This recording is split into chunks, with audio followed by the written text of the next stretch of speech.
ਪਾਵਨ ਪਵਿੱਤਰ ਕਲਿਆਣਕਾਰੀ ਸਤਿਗੁਰਾਂ ਦਾ ਇਤਿਹਾਸ ਗੁਰੂ ਜਸ ਸਰਵਣ ਕਰ ਲਾਹਾ ਪ੍ਰਾਪਤ ਕਰਨਾ ਕਰੀਏ ਜੀ। ਸੋ ਕੱਲ ਦੇ ਦੀਵਾਨਾਂ ਅੰਦਰ ਆਪ ਗੁਰਸਿੱਖ ਸੰਗਤਾਂ ਪ੍ਰਸੰਗ ਸਰਵਣ ਕਰ ਚੁੱਕੇ ਹੋ ਕਿ ਧੰਨ ਸਤਿਗੁਰੂ ਸ੍ਰੀ ਗੁਰੂ ਗੋਬਿੰਦ ਸਿੰਘ ਸਾਹਿਬ ਪਾਤਸ਼ਾਹ ਜੀ ਸ੍ਰੀ ਅਨੰਦਪੁਰ ਸਾਹਿਬ ਨਗਰੀ ਵਾਸ ਕਰਦਿਆਂ ਹੋਇਆਂ ਅਨੇਕ ਤਰ੍ਹਾਂ ਦੇ ਜੰਗੀ ਕੌਤਕ ਪਾਤਸ਼ਾਹ ਕਰ ਰਹੇ ਹਨ।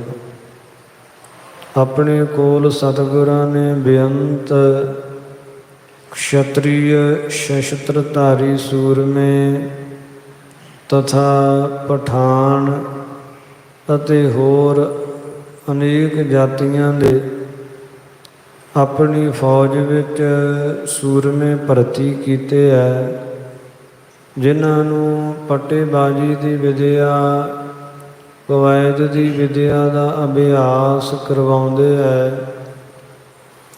ਕਦੇ ਕਦੇ ਪਾਤਸ਼ਾਹ ਇਸ ਤਰ੍ਹਾਂ ਸ਼ਿਕਾਰ ਖੇਲਣ ਫੌਜ ਨੂੰ ਨਾਲ ਲੈ ਕੇ ਜਾਂਦੇ ਹੈ। ਵੱਡੀ ਗਿਣਤੀ ਦੇ ਵਿੱਚ ਇਕੱਤਰਿਤ ਹੋਈ ਆਪਣੇ ਨਾਲ ਫੌਜ ਨੂੰ ਸਤਿਗੁਰੂ ਜੀ ਨਗਾਰੇ ਬਿਨਾਂ ਸੁਈਆਂ ਲੱਖਦੇ ਹੈ ਕਿ ਫੌਜ ਦੇ ਵਿੱਚ ਜੇ ਨਗਾਰਾ ਨਹੀਂ ਹੈ ਤੇ ਫੌਜ ਨਗਾਰੇ ਬਿਨਾਂ ਸੁਣੀ ਹੈ। ਇਸ ਤਰ੍ਹਾਂ ਸਤਿਗੁਰਾਂ ਨੇ ਮਨ ਵਿੱਚ ਵਿਚਾਰ ਬਣਾ ਕੇ ਕਿ ਨਗਾਰਾ ਬਣਾਉਣਾ ਚਾਹੀਦਾ ਹੈ। ਆਪਣੇ ਸੰਗੀ ਜਿਹੜੇ ਗੁਰਸਿੱਖ ਮਾਮਾ ਕਿਰਪਾਲ ਚੰਦ ਇਸੇ ਪ੍ਰਕਾਰ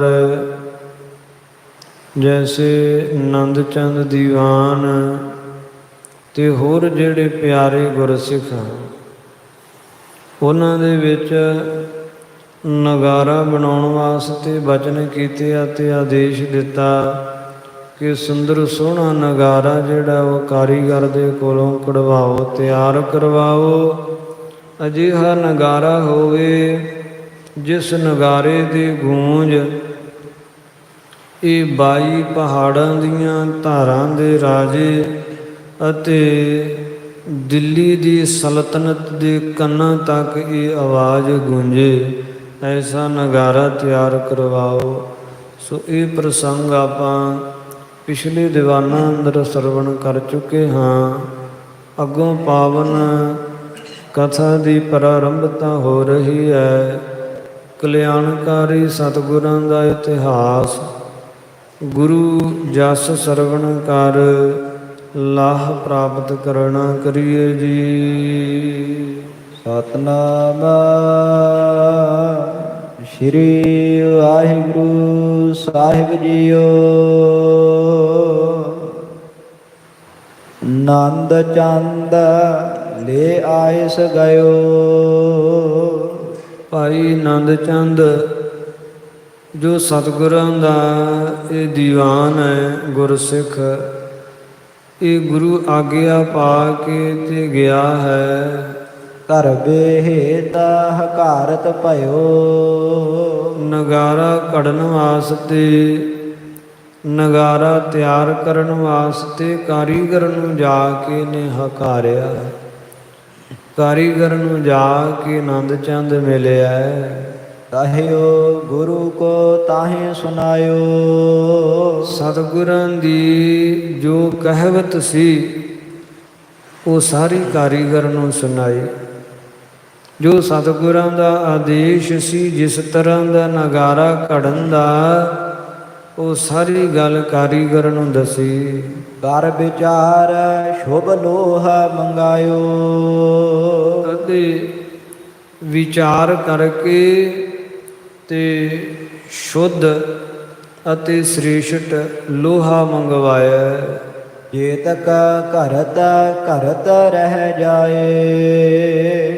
ਤੇ ਕਾਰੀਗਰ ਨੂੰ ਕਿਹਾ ਕਿ ਜਿੰਨਾ ਤੈਨੂੰ ਲੋਹਾ ਚਾਹੀਦਾ ਹੈ ਨਗਾਰੇ ਵਾਸਤੇ, ਤੇ ਲੋਹਾ ਘੜਦਿਆਂ ਉਹਨਾਂ ਜਦੋਂ ਲੋਹਾ ਰਹਿ ਜਾਵੇ ਇਸ ਤੇ ਚੌਗਨ ਲੀਨ ਤੁਲਾਏ। ਉਹਦੇ ਤੋਂ 4 ਗੁਣਾ ਅਧਿਕ ਲੋਹਾ ਗੁਰੂ ਸਾਹਿਬਾਂ ਦਾ ਆਦੇਸ਼ ਹੈ ਕਿ ਮੰਗਵਾਓ।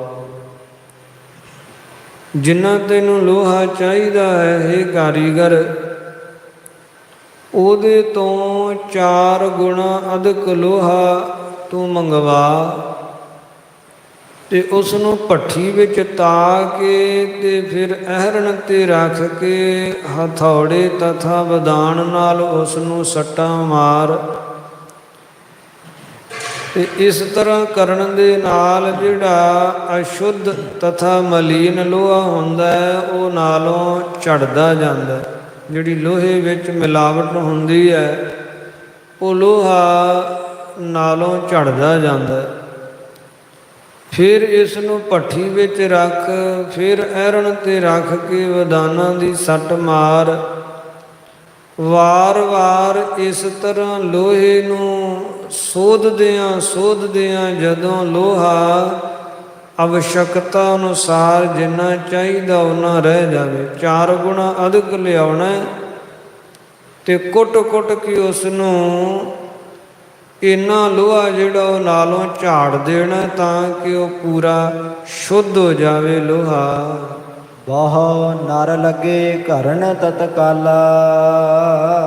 ਇਸ ਤਰ੍ਹਾਂ ਆਦੇਸ਼ ਸੁਣਿਆ ਹੈ ਆਨੰਦ ਚੰਦ ਦੁਆਰਾ ਕਲਗੀਆਂ ਵਾਲੇ ਪਾਤਸ਼ਾਹ ਸਤਿਗੁਰਾਂ ਦਾ, ਤੇ ਕਾਰੀਗਰ ਨੇ ਤਥਾ ਹੀ ਕੀਤਾ। ਜਿੰਨਾ ਲੋਹਾ ਚਾਹੀਦਾ ਸੀ ਉਹਦੇ ਤੋਂ 4 ਗੁਣਾ ਅਧਿਕ ਲੋਹਾ ਮੰਗਵਾਇਆ ਤੇ ਮੰਗਵਾ ਕੇ ਫਿਰ ਜਿਹੜੇ ਆਪਣੇ ਨਾਲ ਦੇ ਸਾਥੀ ਹਨ, ਸੰਗੀ ਹੋਰ ਕਾਰੀਗਰ ਤੇ ਨਾਲ ਰੱਖੇ ਜਿਹੜੇ ਮਜ਼ਦੂਰ ਹੈ, ਉਹਨਾਂ ਨੂੰ ਲਾ ਕੇ ਤੇ ਫਿਰ ਲੋਹੇ ਨੂੰ ਘੜਨ ਲੱਗ ਪਏ। ਬਹੁਤ ਜਾਣੇ ਲੋਹਾ ਘੜਨ ਲੱਗ ਪਏ ਹੈ। ਪ੍ਰਥਮ ਕੁਝ ਹਿੱਸਿਆਂ ਵਿੱਚ ਲੈ ਕੇ ਤੇ ਭੱਠੀ ਵਿੱਚ ਰੱਖ ਕੇ ਉਹਨੂੰ ਵਾਰ-ਵਾਰ ਇੱਕ ਕੁੱਟਦੇ ਆ, ਦੂਜਾ ਫਿਰ ਭੱਠੀ 'ਚ ਰੱਖਦੇ, ਦੂਜਾ ਫਿਰ ਕੁੱਟਦੇ ਆ। ਇਹ ਪਹਿਲੋਂ ਲੋਹੇ ਨੂੰ ਸੋਧਿਆ ਹੈ ਚੰਗੀ ਤਰ੍ਹਾਂ। ਹੋਤੇ ਸੁਜਾਨ ਬਣਾਏ ਸੁਢਾਲਾ। ਬੜੇ ਸੁਜਾਨ ਸ੍ਰੇਸ਼ਟ ਜਾਣਕਾਰ ਸਨਗੇ, ਬੜੇ ਸਿਆਣੇ ਕਾਰੀਗਰ ਸਨਗੇ। ਪਹਿਲਾਂ ਉਹਨਾਂ ਨੇ ਲੋਹੇ ਨੂੰ ਘੜਿਆ ਹੈ, ਲੋਹੇ ਨੂੰ ਸੋਧਿਆ ਹੈ, ਚੰਗੀ ਤਰ੍ਹਾਂ ਸਵਾਰਿਆ ਹੈ ਤੇ ਲੋਹੇ ਨੂੰ ਸਵਾਰਨ ਉਪਰੰਤ ਫਿਰ ਸ੍ਰੇਸ਼ਟ ਢਾਲ ਦੇ ਵਿੱਚ ਉਸ ਨੂੰ ਢਾਲਿਆ ਹੈ। ਉਸ ਲੋਹੇ ਨੂੰ ਸੋਹਣੀ ਢਾਲ ਦੇ ਵਿੱਚ ਢਾਲਿਆ ਹੈ। ਦੋਨੋਂ ਦੌਰ ਤਿਆਰ ਕਰ ਲਿਆਏ। ਤੇ 2 ਦੌਰਾਂ ਦੇ ਵਿੱਚ ਨਗਾਰਾ ਤਿਆਰ ਕਰਕੇ ਲਿਆਏ।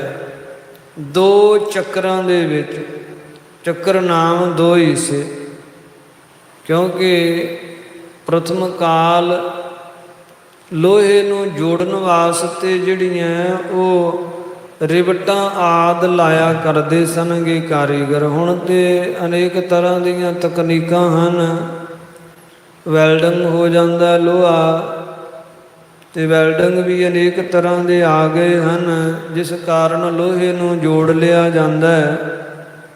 ਉਹਨਾਂ ਸਮਿਆਂ ਵਿੱਚ ਲੋਹੇ ਨੂੰ ਜੋੜਨ ਵਾਸਤੇ ਕਾਰੀਗਰ ਪ੍ਰਥਮ ਲੋਹੇ ਦਾ ਕੋਈ ਵਸਤੂ ਤਿਆਰ ਕਰਨੀ, ਜਿੱਥੇ ਜੋੜ ਬਣਨਾ, ਉਥੋਂ ਦੋਨਾਂ ਹੀ ਪੱਤਰਿਆਂ ਦੇ ਕਿਨਾਰਿਆਂ ਨੂੰ ਚੰਗੀ ਤਰ੍ਹਾਂ ਕੁੱਟ ਲੈਣਾ ਤੇ ਦੋਨਾਂ ਹੀ ਕਿਨਾਰਿਆਂ ਨੂੰ ਮਿਲਾ ਕੇ ਫਿਰ ਉੱਥੇ ਰਿਵਟਾਂ ਲਾਈਆਂ ਜਾਂਦੀਆਂ ਸਨਗੀਆਂ ਤੇ ਉਹਨੂੰ ਇੱਕ ਬਣਾ ਲਿਆ ਜਾਂਦਾ ਸੀ। ਇਸ ਤਰ੍ਹਾਂ 2 ਚੱਕਰਾਂ ਦੇ ਵਿੱਚ ਇਹ ਨਗਾਰੇ ਦਾ ਭਾਂਡਾ ਜਿਹੜਾ ਹੈ ਇਹ ਤਿਆਰ ਕੀਤਾ ਗਿਆ। ਕਿਤੇ ਹੇਠਲਾ ਹਿੱਸਾ ਥੱਲਾ ਜਿਹੜਾ ਹੈ ਤੇ ਇੱਕ ਪਾਸੇ ਵਾਲਾ ਜਿਹੜਾ ਹੈ ਉਹ ਪੱਤਰਾ ਤਿਆਰ ਕਰਕੇ ਤੇ ਉਹਨਾਂ ਨੂੰ ਰਵਟਾਂ ਲਾ ਕੇ ਤੇ ਇਹ ਨਗਾਰੇ ਦਾ ਪੂਰਾ ਭਾਂਡਾ ਜਿਹੜਾ ਉਹ ਤਿਆਰ ਕਰਕੇ ਕਾਰੀਗਰ ਕਲਗੀਆਂ ਵਾਲੇ ਪਾਤਸ਼ਾਹ ਦੇ ਕੋਲ ਲੈ ਕੇ ਆਏ। ਰੁਚਰ ਹੇਰ ਸਤਿਗੁਰ ਹਰਿ ਖਾਏ। ਬੜਾ ਰੁਚਰ ਬਣਿਆ ਹੈ, ਬੜਾ ਸੁੰਦਰ ਬਣਿਆ ਹੈ ਨਗਾਰਾ। ਜਿੱਥੇ ਉਹਦੀ ਬਣਤਰ, ਉਹਦੀ ਬਨਾਵਟ ਬੜੀ ਸੁੰਦਰ ਕਾਰੀਗਰਾਂ ਬਣਾਈ ਹੈ। ਫਿਰ ਉਹ ਲੋਹਾ ਸ਼ੁੱਧ ਹੋਣੇ ਕਰਕੇ ਕੁੱਟ-ਕੁੱਟ ਕੇ ਸੋਧਿਆ ਹੈ, ਜਿਸ ਕਾਰਨ ਨਗਾਰਾ ਜਿਹੜਾ ਹੈ ਬੜਾ ਲਿਸ਼ਕ ਰਿਹਾ ਹੈ। ਕਲਗੀਆਂ ਵਾਲੇ ਪਾਤਸ਼ਾਹ ਸਤਿਗੁਰੂ ਜੀ ਬੜੇ ਹਰਖਾਏ, ਬੜੇ ਪ੍ਰਸੰਨ ਹੋਏ। ਦਰਬ ਵਿਸਾਲ ਬਖਸ਼ ਕਰ ਦੀਨੋ। ਤੇ ਕਾਰੀਗਰ ਨੂੰ ਬੇਅੰਤ ਧਨ ਬਖਸ਼ਿਆ, ਜਿਹਨੇ ਬੜੀ ਮਿਹਨਤ ਨਾਲ ਇਹ ਨਗਾਰਾ ਤਿਆਰ ਕੀਤਾ ਹੈ। ਸਤਿਗੁਰਾਂ ਨੇ ਕਾਰੀਗਰ ਨੂੰ ਬੇਅੰਤ ਧਨ ਦੀ ਬਖਸ਼ਿਸ਼ ਕੀਤੀ। ਮਡ ਬੇਹੇਤ ਹੁਕਮ ਤਬ ਕੀਨੋ। ਫਿਰ ਹੁਕਮ ਕੀਤਾ ਸਤਿਗੁਰਾਂ ਨੇ ਕਿ ਇਹ ਜਿਹੜਾ ਨਗਾਰਾ ਹੈ ਇਹਨੂੰ ਮੜੋ ਵੀ। ਕੋਈ ਮੜਨ ਵਾਲਾ ਭਾਈ ਸੋਹਣਾ ਜਿਹੜਾ ਚੰਗਾ ਹੋਵੇ, ਸੁਚੱਜੇ ਢੰਗ ਦੇ ਨਾਲ ਨਗਾਰੇ ਨੂੰ ਮੜ ਦਵੇ, ਐਸਾ ਜਿਹੜਾ ਮੜਨ ਵਾਲਾ ਲਵੋ।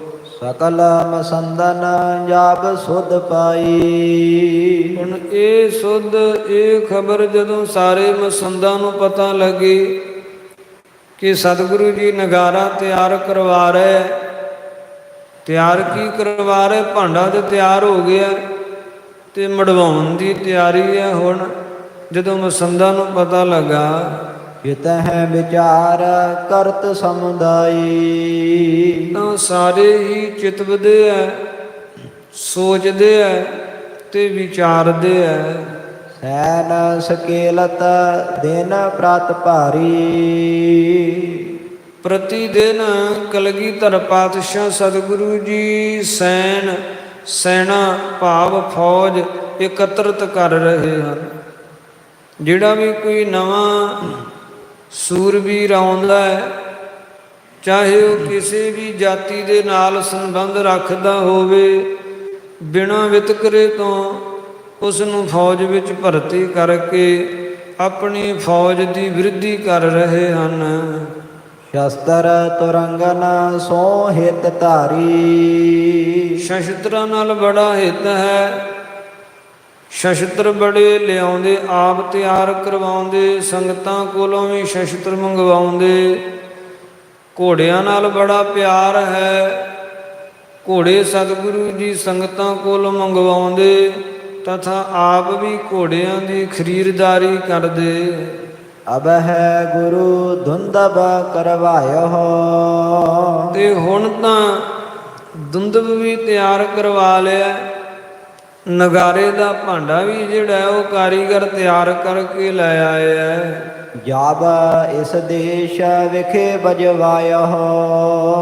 ਤੇ ਇਹ ਜਿਹੜਾ ਦੇਸ਼ ਹੈ ਕਹਿਲੂਰ ਦਾ ਇਲਾਕਾ ਹੈ, ਜਿਸ ਕਹਿਲੂਰ ਇਲਾਕੇ ਦੀ ਰਿਆਸਤ ਬਿਲਾਸਪੁਰ ਜਿਹੜੀ ਹੈ, ਜਿਸ ਦਾ ਰਾਜਾ ਜਿਹੜਾ ਹੈ ਉਹ ਬਹੁਤ ਹੀ ਅਭਿਮਾਨੀ ਹੈ, ਅਹੰਕਾਰੀ ਹੈ। ਤੇ ਇਸ ਇਲਾਕੇ ਦੇ ਵਿੱਚ ਜਦੋਂ ਸਤਿਗੁਰੂ ਜੀ ਧੁੰਦਬ ਵਜਾਉਣਗੇ, ਨਗਾਰਾ ਵਜਾਉਣਗੇ, ਭੀਮ ਚੰਦ ਕਹਿਲੂਰੀ ਰਾਜਾ। ਇਹ ਕਹਿਲੂਰ ਦੇਸ਼ ਦਾ ਰਾਜਾ ਭੀਮ ਚੰਦ, ਇਹ ਸਮੀਪ ਬੜ ਸੈਨ ਸਮਾਜਾ। ਜਿਹਦੇ ਕੋਲ ਬੜੀ ਸੈਨਾ ਹੈ, ਬਹੁਤ ਵੱਡਾ ਉਸ ਦੇ ਕੋਲ ਸਮਾਜ ਹੈ। ਭਾਵ ਕਿ ਜੰਗ ਦੀ ਬੜੀ ਵੱਡੀ ਉਸ ਦੇ ਕੋਲ ਸਮੱਗਰੀ ਹੈ। ਘੋੜੇ ਹਨ, ਹਾਥੀ ਹਨ। ਫਿਰ ਜਿੱਥੇ ਘੋੜੇ, ਹਾਥੀ, ਪੈਦਲ ਸੈਨਾ, ਉੱਥੇ ਸ਼ਸਤਰ ਤੇ ਅਸਲੇ ਦੀ ਉਹਦੇ ਕੋਲ ਕਮੀ ਨਹੀਂ ਹੈ। ਪ੍ਰਥਮ ਹੁਤੋ ਗਮਨਿਓ ਕਿਤ ਔਰ। ਪਹਿਲਾਂ ਤਾਂ ਉਹ ਕਿਤੇ ਗਿਆ ਹੋਇਆ ਸੀ। ਆਬ ਬਿਲਾਸਪੁਰ ਕੀ ਬਾਸ ਠੌਰ। ਤੇ ਸੂਚਨਾ ਜੋ ਪ੍ਰਾਪਤ ਹੈ ਉਹਦੇ ਅਨੁਸਾਰ ਹੁਣ ਰਿਆਸਤ ਬਿਲਾਸਪੁਰ ਦੇ ਵਿੱਚ ਉਹ ਪਹੁੰਚਿਆ ਹੋਇਆ, ਆਪਣੀ ਰਾਜਧਾਨੀ ਬਿਲਾਸਪੁਰ ਦੇ ਵਿੱਚ ਉਹ ਆਇਆ ਹੋਇਆ ਹੈ। ਫਿਰਹਿ ਦੇਸ਼ ਨਿਜ ਸਹਿਜ ਸੁਭਾਏ। ਤੇ ਆਪਣੇ ਦੇਸ਼ ਵਿੱਚ ਸੁਤੇ ਸਿੱਧ ਹੀ ਭੀਮ ਚੰਦ ਵਿਚਰਦਾ ਰਹਿੰਦਾ ਹੈ। ਸਾਰੇ ਇਲਾਕੇ ਦੇ ਵਿੱਚ ਆਪਣੀ ਇੱਛਾ ਅਨੁਸਾਰ ਉਹ ਭ੍ਰਮਣ ਕਰਦਾ ਰਹਿੰਦਾ ਹੈ। ਧੌਂਸਾ ਤੂੰ ਘਾਰਤ ਸੁਧ ਪਾਏ। ਜਦੋਂ ਸਤਿਗੁਰਾਂ ਨੇ ਇਸ ਦੂਣ ਦੇ ਇਲਾਕੇ ਦੇ ਵਿੱਚ ਨਗਾਰਾ ਵਜਵਾਇਆ ਤੇ ਉਸ ਵੱਜਦੇ ਹੋਏ ਨਗਾਰੇ ਦੀ ਧੁਨੀ, ਨਗਾਰੇ ਦੀ ਗੂੰਜ ਜਦ ਭੀਮ ਚੰਦ ਦੇ ਕੰਨਾਂ ਵਿੱਚ ਜਾ ਕੇ ਪਵੇਗੀ, ਆਸ ਨਹਿ ਹੋਏ ਬਿਗਰ ਕਰ ਪਰੈ। ਕਿਤੇ ਐਸੀ ਗੱਲ ਨਾ ਹੋਵੇ ਕਿ ਭੀਮ ਚੰਦ ਜਿਹੜਾ ਹੈ ਉਹ ਵਿਗੜ ਜਾਵੇ ਗੁਰੂ ਘਰ ਨਾਲ। ਦਾਵੇਦਾਰ ਜਾਨ ਕਰ ਲਰੈ। ਰਾਜ ਦੇ ਦਾਅਵੇਦਾਰ ਜਾਣ ਕੇ ਤੇ ਉਹ ਕਿਤੇ ਜੰਗ ਮੁਹਿੰਮੀ ਨਾ ਛੇੜ ਲਵੇ ਕਿ ਜਿਹੜੇ ਇੱਥੇ ਮੇਰੇ ਇਲਾਕੇ ਵਿੱਚ ਆ ਕੇ ਵੱਡੀ ਸੈਨਾ ਇਕੱਤਰਤ ਕਰਕੇ ਤਖਤ ਲਾ ਕੇ ਬਹਿੰਦੇ ਐ, ਸ਼ਿਕਾਰ ਖੇਡਦੇ ਐ, ਨਗਾਰੇ ਵਜਾਉਂਦੇ ਐ, ਇਹ ਕਿਤੇ ਮੇਰੇ ਵਿਰੁੱਧ ਬਗਾਵਤ ਉਠਾ ਕੇ ਤੇ ਮੇਰਾ ਹੀ ਰਾਜ ਬਿਲਾਸਪੁਰ ਜਿਹੜਾ ਇਹ ਕਹਿਲੂਰ ਦਾ ਰਾਜ ਹੈ, ਇਹ ਮੇਰਾ ਰਾਜ ਹੀ ਨਾ ਕਿਤੇ ਖੋਹ ਲੈਣ, ਮੇਰੇ ਰਾਜ ਦੇ ਦਾਅਵੇਦਾਰ ਹੀ ਨਾ ਬਣ ਜਾਣ। ਇਸ ਤਰ੍ਹਾਂ ਜਾਣ ਕੇ ਕਿ ਸਤਿਗੁਰੂ ਸਾਹਿਬ ਜੀ ਨੂੰ ਮੈਂ ਪਹਿਲੋਂ ਹੀ ਦਬਾ ਲਵਾਂ, ਉਹ ਮੁਹਿੰਮੀ ਨਾ ਛੇੜ ਕੇ ਬਹਿ ਜਾਵੇ ਭੀਮ ਚੰਦ। ਲਖਿਆ ਹੈ ਇਸ ਤੇ ਹੋਏ ਉਤਪਾਤ। ਸੋ ਜਾਣਿਆ ਪੈਂਦਾ ਹੈ ਕਿ ਨਗਾਰੇ ਮੜਨ ਤੇ ਨਗਾਰੇ ਵਜਾਉਣ ਨਾਲ ਬੜਾ ਵੱਡਾ ਉਪਦਰਵ ਛਿੜ ਸਕਦਾ ਹੈ, ਬੜੀ ਵੱਡੀ ਲੜਾਈ ਆਰੰਭ ਹੋ ਸਕਦੀ ਹੈ ਨਗਾਰੇ ਕਾਰਨ। ਬਿਗੜ ਜਾਏਗੀ ਸਗਰੀ ਬਾਤ। ਬਣੀ ਬਣਾਈ ਜਿਹੜੀ ਗੱਲ ਹੈ, ਭਾਵ ਕਿਸ ਤਰ੍ਹਾਂ ਖੁਸ਼ੀਆਂ ਪੂਰਵਕ ਇੱਥੇ ਵਾਸ ਕਰ ਰਹੇ ਹਾਂ, ਸੁਖ ਨਾਲ ਰਹਿ ਰਹੇ ਹਾਂ। ਕਿੰਨੇ ਸਮੇਂ ਤੋਂ ਗੁਰੂ ਘਰ ਦੇ ਵਿੱਚ ਇਹ ਸ਼ਾਂਤੀ ਕਿੰਨੇ ਸਮੇਂ ਮਗਰੋਂ ਆ ਕੇ ਪ੍ਰਾਪਤ ਹੋਈ ਹੈ। ਸਦਾ ਹੀ ਗੁਰੂ ਘਰ ਦੇ ਵਿੱਚ ਬਖੇਰੇ ਬਣੇ ਰਹੇ। ਮੀਰੀ ਪੀਰੀ ਦੇ ਮਾਲਕ ਗੁਰੂ ਹਰਗੋਬਿੰਦ ਸਾਹਿਬ ਜੀ ਦੇ ਕਾਲ ਵੀ ਇਸ ਤਰ੍ਹਾਂ ਬਖੇਰਾ ਗੁਰੂ ਘਰ ਵਿੱਚ ਬਣਿਆ ਰਿਹਾ, ਕਿਤੇ ਵੀ ਸੁਖ ਦਾ ਸਾਹਸ ਨਹੀਂ ਲੈ ਪਾਏ ਸਿੱਖ ਨਾਲ ਦੇ ਸੰਗੀ ਸਾਥੀ। ਇਸੇ ਤਰ੍ਹਾਂ ਜੇ ਉਹਨਾਂ ਤੋਂ ਮਗਰੋਂ ਵੀ ਗੁਰੂ ਹਰਿਰਾਏ ਸਾਹਿਬ ਪਾਤਸ਼ਾਹ ਜੀ ਵੀ ਅਦਕ ਕਾਲ ਇੱਥੇ ਕੀਰਤਪੁਰ ਸਾਹਿਬ ਨਗਰੀ ਨਹੀਂ ਟਿਕੇ, ਉਹ ਵੀ ਭ੍ਰਮਣ ਕਰਦੇ ਰਹੇ ਥਾਂ ਬਰ ਥਾਂ। ਜੇ ਗੁਰੂ ਹਰਕ੍ਰਿਸ਼ਨ ਸਾਹਿਬ ਜੀ ਤੇ ਉਹਨਾਂ ਨੂੰ ਵੀ ਔਰੰਗਜ਼ੇਬ ਨੇ ਦਿੱਲੀ ਬੁਲਾ ਲਿਆ, ਸਤਿਗੁਰੂ ਜੀ ਉੱਥੇ ਸੱਚਖੰਡ ਨੂੰ ਚਲੇ ਗਏ। ਜੇ ਧੰਨ ਗੁਰੂ ਤੇਗ ਬਹਾਦਰ ਸਾਹਿਬ ਪਾਤਸ਼ਾਹ ਜੀ ਉਹਨਾਂ ਨੂੰ ਗੁਰਤਾ ਗੱਦੀ ਪ੍ਰਾਪਤ ਹੋਈ ਤੇ ਪ੍ਰਥਮ ਤਾਂ ਬਕਾਲੇ ਨਗਰੀ ਦੇ ਵਿੱਚ ਹੀ ਬਖਾਦ ਛਿੜ ਗਿਆ। ਜੇ ਅੰਮ੍ਰਿਤਸਰ ਸਾਹਿਬ ਗਏ ਤੇ ਉੱਥੇ ਮਸੰਦਾਂ ਨੇ ਗੁਰਾਂ ਨੂੰ ਦਰਸ਼ਨ ਵੀ ਨਹੀਂ ਕਰਨ ਦਿੱਤੇ ਅੰਦਰ ਜਾ ਕੇ। ਉੱਥੋਂ ਵਾਪਸ ਆਏ ਕੀਰਤਪੁਰ ਸਾਹਿਬ ਨਗਰੀ ਵੱਲ ਨੂੰ ਆ ਗਏ, ਇੱਥੇ ਵੀ ਸੋਢੀ ਈਰਖਾ ਕਰਨ ਲੱਗੇ। ਜੇ ਨਵੀਂ ਆਪਣੀ ਵੱਖਰੀ ਨਵੇਕਲੀ ਨਗਰੀ ਵਸਾਈ ਆਨੰਦਪੁਰ ਸਾਹਿਬ ਨਗਰੀ, ਤੇ ਇੱਥੇ ਵੀ ਜਿਹੜੇ ਵਿਰੋਧੀ ਸਨਗੇ ਉਹ ਈਰਖਾ ਕਰਨੋਂ ਨਾ ਟਲੇ ਤੇ ਸਤਿਗੁਰਾਂ ਨੂੰ ਪੂਰਬ ਦੇ ਇਲਾਕੇ ਪਟਨੇ ਅਸਾਮ ਵੱਲ ਜਾਣਾ ਪਿਆ। ਜੇ ਉਧਰੋਂ ਵਾਪਸ ਆਏ ਤੇ ਫਿਰ ਦਿੱਲੀ ਵਿੱਚ ਸਤਿਗੁਰਾਂ ਦੀ ਸ਼ਹਾਦਤ ਹੋਈ। ਸੋ ਗੁਰੂ ਘਰ ਦੇ ਵਿੱਚ ਬੜੇ ਲੰਮੇ ਅਰਸੇ ਮਗਰੋਂ ਹੁਣ ਸ੍ਰੀ ਅਨੰਦਪੁਰ ਸਾਹਿਬ ਨਗਰੀ ਦੇ ਵਿੱਚ ਜੋ ਖੁਸ਼ਹਾਲੀ ਹੈ, ਜੋ ਖੁਸ਼ੀਆਂ ਹਨ, ਜੋ ਖੇੜੇ ਹੈ, ਜੋ ਸ਼ਾਂਤੀ ਹੈ, ਬੜੇ ਲੰਮੇ ਅਰਸੇ ਬੜੇ ਲੰਮੇ ਸਮੇਂ ਮਗਰੋਂ ਇਹ ਸੁਖ ਦੀ, ਇਹ ਸ਼ਾਂਤੀ, ਇਹ ਆਨੰਦ ਦੀ ਜਿਹੜੀ ਹੈ ਇਹ ਬਹੁਤ ਸੋਹਣੀ ਲਹਿਰ ਆਨੰਦਪੁਰ ਸਾਹਿਬ ਨਗਰੀ ਵਿੱਚ ਲਹਿਰ ਜਿਹੜੀ ਹੈ ਉਹ ਵਗ ਰਹੀ ਹੈ। ਪਰ ਜਿਸ ਤਰ੍ਹਾਂ ਧੰਨ ਕਲਗੀਧਰ ਪਾਤਸ਼ਾਹ ਸਤਿਗੁਰੂ ਜੀ ਇਹ ਕੌਤਕ ਕਰਨ ਜਾ ਰਹੇ ਹੈ, ਇਸ ਤਰ੍ਹਾਂ ਇਹ ਸ਼ਾਂਤੀ ਦੀਰਘ ਕਾਲ ਤੱਕ ਨਹੀਂ ਬਣੀ ਰਹੇਗੀ। ਇਸ ਤਰ੍ਹਾਂ ਨਾਲ ਫਿਰ ਉਹੀ ਮਹਿਮਾ, ਉਹੀ ਜੰਗ, ਉਹੀ ਉਪਦਰਵ ਛਿੜ ਪੈਣਗੇ। ਤੇ ਇਹ ਗੱਲ ਜਿਹੜੀ ਹੈ ਇਹ ਉਚਿਤ ਨਹੀਂ ਲੱਗਦੀ। ਮਸੰਦਗਣ ਜਿਹੜੇ ਆ ਉਹ ਇਸ ਤਰ੍ਹਾਂ ਵਿਚਾਰਾਂ ਕਰਦੇ ਆ। ਇਹਾਂ ਬਸਨ ਭੀ ਮੁਸ਼ਕਲ ਹੋਏ। ਜੇ ਭੀਮ ਚੰਦ ਨੇ ਵਿਰੋਧ ਕੀਤਾ ਤੇ ਫਿਰ ਉਹ ਇੱਥੇ ਰਹਿਣ ਵੀ ਨਹੀਂ ਦੇਵੇਗਾ। ਇਹ ਆਨੰਦਪੁਰ ਸਾਹਿਬ ਨਗਰੀ ਦੇ ਵਿੱਚ ਉਹ ਵਸਣ ਵੀ ਨਹੀਂ ਦੇਵੇਗਾ। ਫਿਰ ਜਿਨ ਕੋ ਰਾਜ ਨਿਕਾਸਹਿ ਸੋਏ। ਜਿਨ੍ਹਾਂ ਦਾ ਰਾਜ ਹੈ ਉਹ ਕੱਢ ਸਕਦੇ ਆ ਤੇ ਕੱਢ ਦੇਣਗੇ ਇਥੋਂ। ਪਰੇ ਜੰਗ ਧਨ ਚਾਹੇ ਮਹਾਨਾ। ਤੇ ਜੇ ਜੰਗ ਛਿੜੀ ਤੇ ਸਤਿਗੁਰੂ ਜੀ ਵੀ ਅੱਗੋਂ ਜੰਗ ਕਰਨ ਵਾਸਤੇ ਅੜ ਖਲੋਤੇ। ਤੇ ਜੰਗ ਵਿੱਚ ਧਨ ਬਹੁਤ ਚਾਹੀਦਾ ਹੁੰਦਾ। ਜੰਗ ਦੇ ਵਿੱਚ ਖਰਚਾ ਜਿਹੜਾ ਹੈ ਉਹ ਫੌਜ ਦਾ 4 ਗੁਣਾ ਅਧਿਕ ਖਰਚਾ ਹੋ ਜਾਂਦਾ ਹੈ। ਹਮ ਸਿਰ ਪਰ ਹੈ ਜ਼ੋਰ ਸਭ ਆਨਾ। ਤੇ ਜੇ ਧਨ ਦਾ ਖਰਚਾ ਵਧਿਆ ਤੇ ਉਹ ਸਾਰਾ ਜ਼ੋਰ ਸਾਡੇ ਸਿਰ ਪੈਣਾ। ਮਸੰਦਾਂ ਨੂੰ ਆਪਣਾ ਹੀ ਫਿਕਰ ਹੈ ਕਿ ਜੇ ਧਨ ਦੀ ਅਧਿਕ ਆਵਸ਼ਕਤਾ ਪਈ ਤੇ ਗੁਰਾਂ ਧਨ ਸਾਡੇ ਕੋਲੋਂ ਹੀ ਲੈਣਾ ਹੈ। ਜਾਂ ਤੇ ਆਬਾ ਮਸਲਤ ਕਰ ਸਾਰੇ। ਇਸ ਵਾਸਤੇ ਆਪਾਂ ਸਾਰੇ ਮਸਲਤ ਕਰਕੇ ਸਲਾਹ ਕਰਕੇ ਕਰਹੁ ਜਤਨ ਧੁੰਦਬ ਨਹਿ ਧਾਰੇ।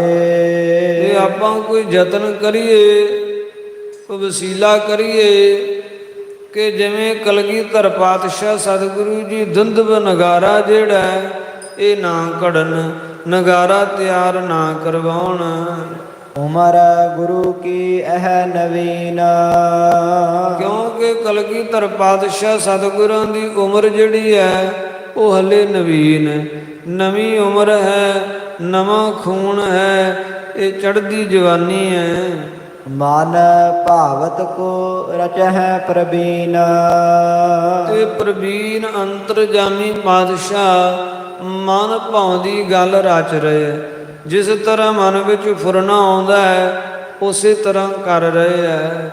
ਤਿਨ ਕੇ ਸੰਗ ਕਹਿਓ ਨਹਿ ਜੈ।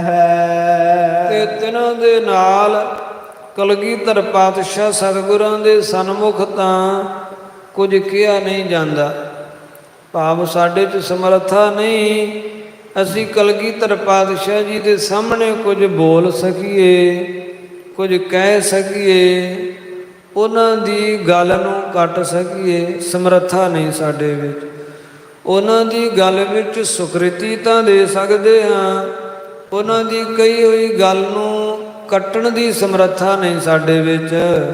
ਸਮੁਖ ਬਾਕ ਵਿਪਰੈ ਨਹਿ ਕਹਿ। ਸਤਿਗੁਰਾਂ ਦੇ ਸਨਮੁਖ ਵਿਪਰੈ, ਗੁਰਾਂ ਦੇ ਉਲਟ ਕੋਈ ਬਚਨ ਅਸੀਂ ਨਹੀਂ ਕਰ ਸਕਦੇ ਹਾਂ। ਪ੍ਰਥਮ ਮਾਤ ਕੇ ਨਿਕਟ ਸਿਧਾਰਹੁ। ਇਸ ਵਾਸਤੇ ਆਪਾਂ ਸਾਰੇ ਮਿਲ ਕੇ ਤੇ ਪਹਿਲਾਂ ਮਾਤਾ ਗੁਜਰੀ ਜੀ ਦੇ ਕੋਲ ਚੱਲੀਏ। ਤਰਾਸ ਸਮੇਤ ਬ੍ਰਿਤੰਤ ਉਚਾਰਹੁ।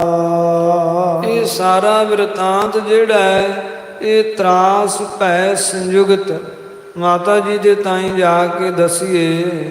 ਆਸ ਮਸਲਤ ਕਰ ਸਕਲ ਮਸੰਦ।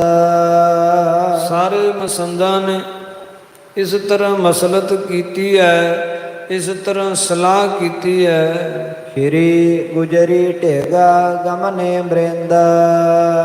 ਇਹ ਸਾਰੇ ਮਸੰਦ ਮਾਤਾ ਗੁਜਰੀ ਜੀ ਦੇ ਕੋਲ ਚਲੇ ਗਏ। ਮਸਤਕ ਟੇਕਾ ਬੈਠ ਗਏ ਪਾਸ। ਇਹ ਮਾਤਾ ਜੀ ਦੇ ਚਰਨਾਂ ਤੇ ਨਮਸਕਾਰ ਕਰਕੇ ਸਾਰੇ ਮਸੰਦ ਮਾਤਾ ਜੀ ਦੇ ਕੋਲ ਬੈਠ ਗਏ। ਬੋਲੇ ਹੱਥ ਜੋਰ ਅਰਦਾਸ।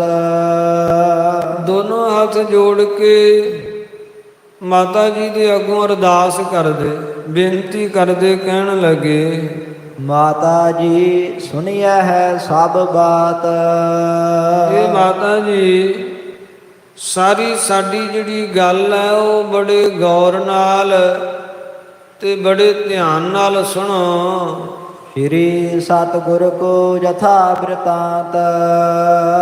ਜਥਾ ਨਾਮ ਜਿਸ ਤਰ੍ਹਾਂ ਸਤਿਗੁਰਾਂ ਦਾ ਬਿਰਤਾਂਤ ਹੈ ਉਹ ਸੁਣੋ। ਸੈਨ ਸਕੇਲਨ ਕਰ ਗਨ ਰਾਖੀ। ਵੇਖੋ ਕਲਗੀਧਰ ਪਾਤਸ਼ਾਹ ਸਤਿਗੁਰਾਂ ਨੇ ਕਿਤਨੀ ਸੈਨਾ ਜਿਹੜੀ ਹੈ ਉਹ ਇਕੱਤਰਤ ਕਰ ਲਈ ਹੈ। ਕਿੰਨੇ ਸਤਿਗੁਰਾਂ ਨੇ ਜਿਹੜੇ ਉਹ ਸੂਰਬੀਰ ਸ਼ਸਤਰਧਾਰੀ ਜਿਹੜੇ ਸੂਰਮੇ ਆ ਉਹ ਆਪਣੀ ਫੌਜ ਵਿੱਚ ਭਰਤੀ ਕਰ ਲਏ ਹੈ। ਰਹਿ ਸੁਬਟ ਧਨ ਕੇ ਅਬਿਲਾਖੀ। ਤੇ ਜਿੰਨੇ ਵੀ ਸੁਬਟ ਗੁਰਾਂ ਦੀ ਹਜ਼ੂਰੀ ਵਿੱਚ ਰਹਿ ਰਹੇ ਹੈ ਉਹ ਸਾਰੇ ਧਨ ਦੇ ਅਬਿਲਾਖੀ ਹਨ, ਧਨ ਦੇ ਇੱਛੁਕ ਹਨ। ਉਹ ਸਾਰੇ ਤਨਖਾਹਾਂ ਲੈਂਦੇ ਹੈ। ਇਕ ਤਉ ਖਰਚ ਦੇਗ ਕੋ ਭਾਰੀ। ਇੱਕ ਤੇ ਵੇਖੋ ਮਾਤਾ ਜੀ ਜਿੰਨੀ ਫੌਜ ਵਧੀ ਹੈ ਤੇ ਜਿੰਨੀਆਂ ਸਿੱਖ ਸੰਗਤਾਂ ਦੀ ਆਵਾਜਾਈ ਵਧੀ ਹੈ ਉਤਨਾ ਹੀ ਜ਼ਿਆਦਾ ਲੰਗਰ ਦਾ ਖਰਚਾ ਵੱਧ ਗਿਆ ਹੈ। ਲੰਗਰ ਦੇ ਵਿੱਚ ਬਹੁਤ ਖਰਚਾ ਹੁੰਦਾ ਹੈ, ਰਸਤਾਂ ਬਸਤਾਂ ਬੇਅੰਤ ਲੱਗਦੀਆਂ। ਅਨਗਨ ਕੋ ਆਹਾਰ ਹੋਏ ਤਿਆਰੀ। ਕਿਉਂਕਿ ਜਿਹੜਾ ਭੋਜਨ ਤਿਆਰ ਹੁੰਦਾ ਅਣਗਿਣਤ ਜਿਹੜੀ ਸੰਗਤ ਵਾਸਤੇ ਭੋਜਨ ਤਿਆਰ ਹੁੰਦਾ ਹੈ। ਜਾਮ ਨਿਸਾ ਲਗ ਜੋ ਚੱਲ ਆਵੇ। ਅੰਮ੍ਰਿਤ ਵੇਲੇ ਤੋਂ ਹੀ ਦੇਗ ਲੰਗਰ ਵਰਤਨ ਲੱਗ ਪੈਂਦਾ ਤੇ ਸਾਰਾ ਦਿਨ ਦੇਗ ਲੰਗਰ ਬੇਅੰਤ ਵਰਤਦਾ। ਉਹ ਵਾਰੀ ਨਹੀਂ ਆਉਂਦੀ ਛਕਣ ਵਾਲਿਆਂ ਦੀ। ਤੇ ਫਿਰ ਜਾਮ ਨਿਸਾ ਲੱਗ ਪਹਿਰ ਰਾਤ ਤੱਕ ਜਿਹੜਾ ਇਸੇ ਤਰ੍ਹਾਂ ਲੰਗਰ ਵਰਤਦਾ ਰਹਿੰਦਾ ਤੇ ਲੰਗਰ ਦਾ ਖਰਚਾ ਬੇਅੰਤ ਹੋ ਜਾਂਦਾ ਹੈ। ਸਕਲ ਦੇਗ ਤੇ ਆਚ ਤ੍ਰਿਪਤਾਵੇ। ਸਾਰੀਆਂ ਜਿੰਨੀਆਂ ਸੰਗਤਾਂ ਆਉਂਦੀਆਂ ਉਹ ਵੀ ਲੰਗਰ ਵਿੱਚੋਂ ਪ੍ਰਸ਼ਾਦਾ ਛਕਦੀਆਂ। ਜਿਹੜੀ ਆਪਣੀ ਫੌਜ ਸਤਿਗੁਰਾਂ ਨੇ ਰੱਖੀ ਹੋਈ ਉਹ ਵੀ ਸਾਰੀ ਬਹੁ ਗਿਣਤੀ ਵਿੱਚ ਲੰਗਰ ਚੋਂ ਪ੍ਰਸ਼ਾਦਾ ਛਕਦੀ ਹੈ। ਸੋ ਲੰਗਰ ਦੇ ਵਿੱਚ ਛਕਣ ਵਾਲਿਆਂ ਦੀ ਵੱਡੀ ਗਿਣਤੀ ਹੈ। ਕੋਨ ਸੁਬਟਨ ਕਉ ਦੇਨ ਛਿਮਾਹੀ। ਫਿਰ ਜਿੱਥੇ ਲੰਗਰ ਦਾ ਖਰਚਾ ਉੱਥੇ ਸੂਰਮਿਆਂ ਨੂੰ ਛਿਮਾਹੀ ਦੇਣੀ ਪੈਂਦੀ ਹੈ। ਛਿਮਾਹੀ 6 ਮਹੀਨਿਆਂ ਮਗਰੋਂ ਜਿਹੜਾ ਉਹਨਾਂ ਦਾ ਮਾਮਲਾ ਬਣਿਆ ਹੋਇਆ ਹੁੰਦਾ ਹੈ, ਹਜ਼ਾਰਾਂ ਦੀ ਗਿਣਤੀ ਵਿੱਚ ਉਹ ਮਾਮਲਾ 6 ਮਹੀਨਿਆਂ ਮਗਰੋਂ ਸਿਪਾਹੀਆਂ ਨੂੰ ਦੇਣਾ ਪੈਂਦਾ। ਕਿਸੇ ਨੂੰ ਛਿਮਾਹੀ, ਕਿਸੇ ਨੂੰ ਮਹੀਨੇ ਮਗਰੋਂ ਤੇ ਕੋਈ ਰੋਜ਼ੀਨਾ। ਕੋਈ ਰੋਜ਼ ਦੇ ਰੋਜ਼ ਮਾਮਲਾ ਲੈਂਦਾ ਹੈ, ਕੋਈ ਮਹੀਨੇ ਮਗਰੋਂ ਲੈ ਲੈਂਦਾ ਹੈ ਤੇ ਕੋਈ 6 ਮਹੀਨਿਆਂ ਮਗਰੋਂ ਆਪਣਾ ਇਕੱਤਰਤ ਹੋਇਆ ਮਾਮਲਾ ਲੈ ਲੈਂਦਾ। ਸੋ ਜਿੰਨੇ ਤਨਖਾਹਾਂ ਤੇ ਰੱਖੇ ਹੋਏ ਆ ਉਹਨਾਂ ਸਾਰਿਆਂ ਦੀਆਂ ਤਨਖਾਹਾਂ ਜਿਹੜੀਆਂ ਉਹ ਦੇਣੀਆਂ ਪੈਂਦੀਆਂ। ਬਿਨਾ ਲਏ ਕੋ ਰਹਿ ਨਾ ਪਾਹੀ। ਤੇ ਬਿਨਾਂ ਤਨਖਾਹ ਲਏ ਤੋਂ ਕੋਈ ਕੋਲ ਰਵੇਗਾ ਨਹੀਂ। ਇਹ ਸਤਿਗੁਰੂ ਜੀ ਫਿਰ ਵਾਰ-ਵਾਰ ਇਸ ਗੱਲ ਦੀ ਪੱਕੀ ਕਰਦੇ ਆ ਕਿ ਭਾਈ ਸਾਰਿਆਂ ਨੂੰ ਸਮੇਂ ਸਿਰ ਤਨਖਾਹਾਂ ਜਿਹੜੀਆਂ ਉਹ ਦੇਣੀਆਂ ਬਣਦੀਆਂ ਹਨ ਤੇ ਦਿਆ ਕਰੋ। ਰਾਜ ਦੇਸ਼ ਕੋ ਜਿਸ ਢਿਗ ਹੋਏ। ਤੇ ਮਾਤਾ ਜੀ ਜਿਹਦੇ ਕੋਲ ਦੇਸ਼ ਦਾ ਰਾਜ ਹੋਵੇ, ਜਿਹੜਾ ਕਿਸੇ ਦੇਸ਼ ਦਾ ਰਾਜਾ ਹੋਵੇ, ਇਤਨੋ ਖਰਚਾ ਨਿਭਾਹੈ ਸੋਏ। ਇੰਨਾ ਖਰਚਾ ਤੇ ਉਹ ਨਿਭਾ ਸਕਦਾ ਹੈ ਨਾ, ਕਿਉਂ ਜਿੰਨਾ ਮਨ ਚਾਵੇ ਉਹ ਪ੍ਰਜਾ ਕੋਲੋਂ ਟੈਕਸ ਵਸੂਲ ਸਕਦਾ ਹੈ। ਰਾਜਾ ਜੋ ਹੋਇਆ, ਰਾਜਾ ਹੋਣੇ ਨਾਤੇ ਉਹ ਖਰਚੇ ਦੇ ਮੁਤਾਬਕ ਆਪਣੀ ਰਿਆਇਆ ਕੋਲੋਂ, ਆਪਣੀ ਪ੍ਰਜਾ ਦੇ ਕੋਲੋਂ ਧਨ ਜਿਹੜਾ ਉਹ ਟੈਕਸ ਰੂਪ ਦੇ ਵਿੱਚ ਵਸੂਲ ਸਕਦਾ, ਲੈ ਸਕਦਾ ਹੈ। ਆਪਣੇ ਘਰ ਸਿੱਖ ਸੰਗਤ ਆਵੇ। ਇਹ ਜਿਹੜਾ ਆਪਣਾ ਘਰ ਹੈ ਭਾਵ ਗੁਰੂ ਦਾ ਘਰ ਹੈ, ਇੱਥੇ ਤੇ ਗੁਰੂ ਦੀਆਂ ਸਿੱਖ ਸੰਗਤਾਂ ਆਉਂਦੀਆਂ ਹਨ। ਯਥਾ ਸ਼ਕਤ ਭੇਟਨ ਅਰ ਪਾਵੇ। ਜਿੰਨੀ ਜਿੰਨੀ ਕਿਸੇ ਦੀ ਸਮਰੱਥਾ ਹੁੰਦੀ ਹੈ ਉਹਦੇ ਮੁਤਾਬਕ ਆ ਕੇ ਸੰਗਤਾਂ ਭੇਟਾਵਾਂ ਚੜਾਉਂਦੀਆਂ। ਕੋਈ ਟਕਾ ਗੁਆਨਾ ਲੈ ਕੇ ਆਉਂਦਾ, ਜਿੰਨੀ ਜਿੰਨੀ ਕਿਸੇ ਦੀ ਸਮਰੱਥਾ ਹੈ ਉਹ ਗੁਰੂ ਚਰਨਾਂ ਵਿੱਚ ਲਿਆ ਕੇ ਤੇ ਮਾਮਲੇ ਸੰਗਤਾਂ ਹਾਜ਼ਰ ਕਰਦੀਆਂ। ਕਿਸ ਤੇ ਹੁਕਮ ਨਾ ਕਰਕੇ ਲੈਣਾ। ਹੁਣ ਕਿਸੇ ਨੂੰ ਹੁਕਮ ਕਰਕੇ ਤੇ ਮਾਮਲਾ ਲੈਣਾ ਨਹੀਂ ਹੈ। ਸੰਗਤਾਂ ਸਮਰੱਥਾ ਅਨੁਸਾਰ ਦਿੰਦੀਆਂ ਗੁਰੂ ਘਰ ਵਿੱਚ ਭੇਟਾਵਾਂ, ਪਰ ਹੁਣ ਇਹ ਕਿਸੇ ਮੁਲਕ ਦਾ ਰਾਜ ਤੇ ਹੈ ਨਹੀਂ ਕਿ ਸੰਗਤ ਰੂਪੀ ਪਰਜਾ ਦੇ ਕੋਲੋਂ ਜਿੰਨਾ ਮਨ ਚਾਹਿਆ ਉਹਨਾਂ ਧਨ ਅਸੀਂ ਮੰਗ ਕੇ ਲੈ ਸਕੀਏ। ਰਾਜਾ ਤੇ ਪਰਜਾ ਕੋਲੋਂ ਟੈਕਸ ਵਸੂਲ ਸਕਦਾ ਮਨ ਇੱਛਾ ਮੁਤਾਬਕ, ਪਰ ਗੁਰੂ ਘਰ ਤੇ ਸੰਗਤ ਦੇ ਕੋਲੋਂ ਮਨ ਇੱਛਾ ਮੁਤਾਬਕ ਧਨ ਨਹੀਂ ਨਾ ਮੰਗ ਸਕਦਾ। ਜਿਨੀ ਜਿਨੀ ਕਿਸੇ ਦੀ ਸਮਰੱਥਾ ਉਹਨਾਂ ਧਨ ਕੋਈ ਅਰਪਦਾ ਹੈ। ਜਿਸ ਤੇ ਖਰਚਾ ਸੈਨ ਕੋ ਦੇਣਾ, ਤੇ ਜਿੰਨਾ ਕਿ ਚੜਾਵਾ ਚੜ੍ਹਦਾ ਉਹਦੇ ਵਿੱਚੋਂ ਸੈਨਾ ਦਾ ਖਰਚਾ ਵੀ ਹੈ, ਤਨਖਾਹਾਂ ਵੀ ਹਨ, ਫਿਰ ਲੰਗਰ ਦਾ ਖਰਚਾ ਵੀ ਬੇਅੰਤ ਹੈ। ਫਿਰ ਇੰਨਾ ਹੀ ਨਹੀਂ, ਸਤਿਗੁਰੂ ਜੀ ਕੀਮਤੀ ਸ਼ਸਤਰ ਆਉਂਦਾ ਉਹ ਵੀ ਖਰੀਦ ਲੈਂਦੇ ਹੈ, ਸੋਹਣੇ ਘੋੜਿਆਂ ਦੀ ਖਰੀਦਦਾਰੀ ਵੀ ਕਰਦੇ ਹੈ। ਖਰਚੇ ਮਾਤਾ ਜੀ ਬੇਅੰਤ ਹਨ। ਤਉ ਜ਼ਿਕਰ ਆਸ ਫਿਕਰ ਨਾ ਕੋਈ, ਉਹ ਬੇਅੰਤ ਖਰਚੇ ਹੈ, ਫਿਰ ਵੀ ਐਸੇ ਖਰਚਿਆਂ ਦੇ ਫਿਕਰ ਦਾ ਕੋਈ ਜ਼ਿਕਰ ਨਹੀਂ ਅਸੀਂ ਕਰਦੇ। ਪਰ ਐਸੇ ਖਰਚਿਆਂ ਦਾ ਅਸੀਂ ਫਿਕਰ ਜਿਹੜਾ ਹੈ ਉਹਦਾ ਤੁਹਾਡੇ ਕੋਲ ਜ਼ਿਕਰ ਨਹੀਂ ਕਰ ਰਹੇ, ਕੇਵਲ ਦੱਸਿਆ ਤੁਹਾਡੀ ਗਿਆਤ ਵਾਸਤੇ। ਚਲੋ ਜਿੰਨਾ ਖਰਚਾ ਹੁੰਦਾ ਹੈ ਗੁਰੂ ਕਿਰਪਾ ਨਾਲ ਮਾਮਲਾ ਉਤਰੀ ਵੀ ਜਾਂਦਾ ਹੈ, ਉਹਨਾਂ ਕੁ ਚੜਾਵਾ ਆਉਂਦਾ, ਉਹਨਾਂ ਕੁ ਖਰਚਾ ਵੀ ਹੋਈ ਜਾਂਦਾ ਹੈ। ਕਰਹਿ ਵਿਚਾਰ ਨਾ ਆਮਦ ਸੋਈ, ਅਸੀਂ ਇਸ ਸੰਬੰਧੀ ਜਿਹੜੀ ਹੈ ਨਾ ਆਮਦਨ ਦੀ ਤੇ ਖਰਚ ਦੀ ਵਿਚਾਰ ਜਿਹੜੀ ਉਹ ਤੁਹਾਡੇ ਪਾਸ ਨਹੀਂ ਕਰ ਰਹੇ। ਆਬ ਧੁੰਦਬ ਕੋ ਕਹਿ ਕਰਵਾਇਓ, ਕਰ ਵਿਚਾਰ ਨਾ, ਐਸੀ ਵਿਚਾਰ ਤੇ ਅਸੀਂ ਨਹੀਂ ਕਰਦੇ। ਆਮਦਨ ਸੋਈ, ਪਰ ਮਾਤਾ ਜੀ ਵੇਖੋ ਆਮਦਨ ਤੇ ਉਹੀ ਹੈ ਨਾ ਜਿਹੜੀ ਸੰਗਤ ਵੱਲੋਂ ਚੜਾਵਾ ਆਉਂਦਾ, ਆਮਦਨ ਤੇ ਉਨੀ ਕੀ ਹੀ ਹੈ। ਤੇ ਹੁਣੇ ਸਾਨੂੰ ਸੂਚਨਾ ਮਿਲੀ, ਪਤਾ ਲੱਗਾ ਹੈ ਕਿ ਕਲਗੀਧਰ ਪਾਤਸ਼ਾਹ ਜੀ ਧੁੰਦਬ ਤਿਆਰ ਕਰਵਾ ਰਹੇ, ਨਗਾਰਾ ਤਿਆਰ ਕਰਵਾ ਰਹੇ ਹੈ। ਤਿਆਰ ਹੋਤ ਹੈ ਸਭ ਲੱਖ ਪਾਇਓ, ਇਹ ਸਾਰਿਆਂ ਵਿੱਚ ਹੀ ਹੁਣ ਵਿਦਿਤ ਪ੍ਰਗਟ ਹੈ ਕਿ ਨਗਾਰੇ ਦਾ ਭਾਂਡਾ ਬਣ ਗਿਆ ਤੇ ਮਢਾਉਣ ਦੀ ਤਿਆਰੀ ਹੈ। ਇਸ ਤੇ ਹੋਏ ਉਤਪਾਤ ਵਿਸਾਲਾ, ਤੇ ਮਾਤਾ ਜੀ ਜੇ ਨਗਾਰਾ ਬਣਿਆ ਤੇ ਨਗਾਰੇ ਵੱਜਣ ਕਾਰਨ ਬੜਾ ਵੱਡਾ ਉਪਦਰਵ ਹੋ ਸਕਦਾ ਹੈ, ਬਹੁਤ ਵੱਡੀ ਮੁਹਿੰਮ ਛਿੜ ਸਕਦੀ ਹੈ।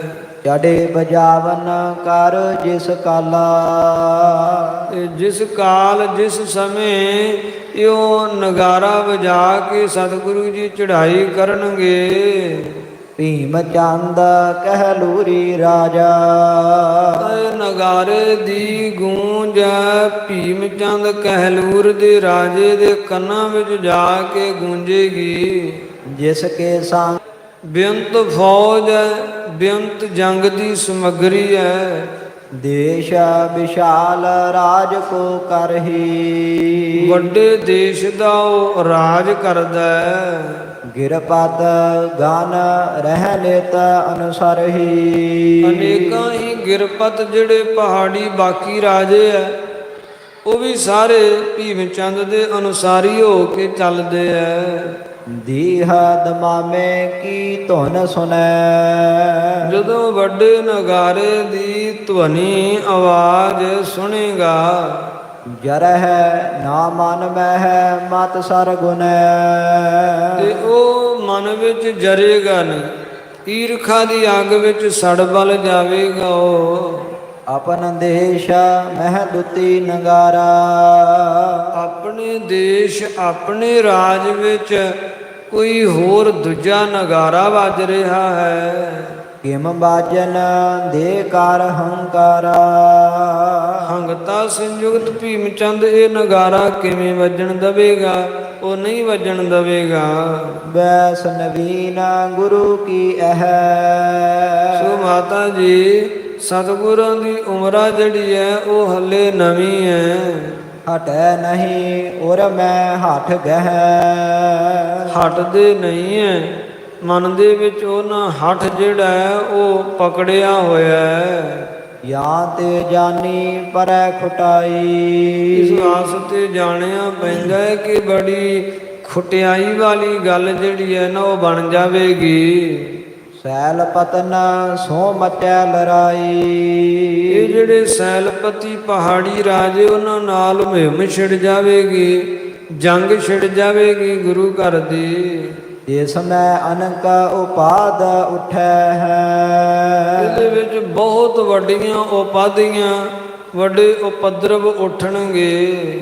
ਬਾਸ ਕਰਨ ਭੀ ਸੰਸੈ ਪੈ ਹੈ। ਤੇ ਇੱਥੇ ਕਹਿਲੂਰ ਦੇ ਇਲਾਕੇ ਦੇ ਵਿੱਚ ਸ੍ਰੀ ਅਨੰਦਪੁਰ ਸਾਹਿਬ ਨਗਰੀ ਵਾਸ ਕਰਨਾ ਵੀ ਜਿਹੜਾ ਹੈ ਨਾ, ਇਹ ਵੀ ਫਿਰ ਕਠਿਨ ਹੋ ਜਾਵੇਗਾ। ਇਹਦੇ ਵਿੱਚ ਵੀ ਸੰਸਾ ਹੈ, ਪਤਾ ਨਹੀਂ ਫਿਰ ਇੱਥੇ ਵਸ ਵੀ ਪਾਵਾਂਗੇ ਜਾਂ ਨਹੀਂ। ਸੋ ਬੜੀਆਂ ਵੱਡੀਆਂ ਮਾਤਾ ਜੀ ਐਸੀਆਂ ਉਪਦਰਵਾਂ ਵਾਲੀਆਂ ਇਹ ਗੱਲਾਂ ਹੋ ਰਹੀਆਂ ਹਨ। ਇਸ ਵਾਸਤੇ ਮਾਤਾ ਜੀ ਆਪ ਜੀ ਦੇ ਪਾਸ ਆਏ ਹਾਂ ਕਿ ਨਗਾਰਾ ਜਿਹੜਾ ਹੈ ਉਹ ਸਤਿਗੁਰੂ ਜੀ ਨਾ ਤਿਆਰ ਕਰਵਾਉਣ। ਬਾਕੀ ਗੱਲਾਂ ਜੋ ਕੀਤੀਆਂ ਜੋ ਹੋ ਰਹੀਆਂ, ਚਲੋ ਗੁਰੂ ਨਾਨਕ ਦੇਵ ਜੀ ਦੀ ਕਿਰਪਾ ਨਾਲ ਉਹ ਜਿਵੇਂ ਚੱਲ ਰਿਹਾ ਉਚਿਤ ਹੈ। ਜੋ ਉਹਨਾਂ ਦੀ ਮਨ ਦੀ ਇੱਛਾ ਮੁਤਾਬਕ ਸਤਿਗੁਰਾਂ ਕੀਤਾ ਤੇ ਚੱਲ ਵੀ ਰਿਹਾ, ਪਰ ਨਗਾਰਾ ਬਣਨ ਤੋਂ ਇਹ ਗੱਲ ਜਿਹੜੀ ਉਹ ਵਿਗੜ ਸਕਦੀ ਹੈ।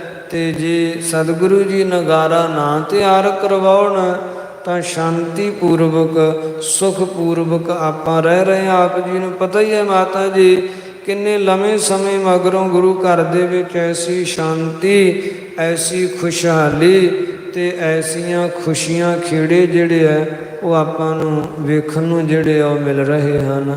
ਇਸ ਤਰ੍ਹਾਂ ਮਸੰਦ ਮਾਤਾ ਗੁਜਰੀ ਜੀ ਨੂੰ ਜਾ ਕੇ ਤੇ ਸਤਿਗੁਰਾਂ ਨੂੰ ਨਗਾਰਾ ਬਣਾਉਣ ਤੋਂ ਵਰਜਣ ਵਾਸਤੇ ਕਹਿ ਰਹੇ ਹਨ। ਸੋ ਲੜੀਵਾਰ ਕਥਾ ਵਿਚਾਰ ਦੀ ਗੁਰੂ ਪਿਆਰੇ ਉੱਥੇ ਸਮਾਪਤੀ ਕਰਦੇ ਹਾਂ।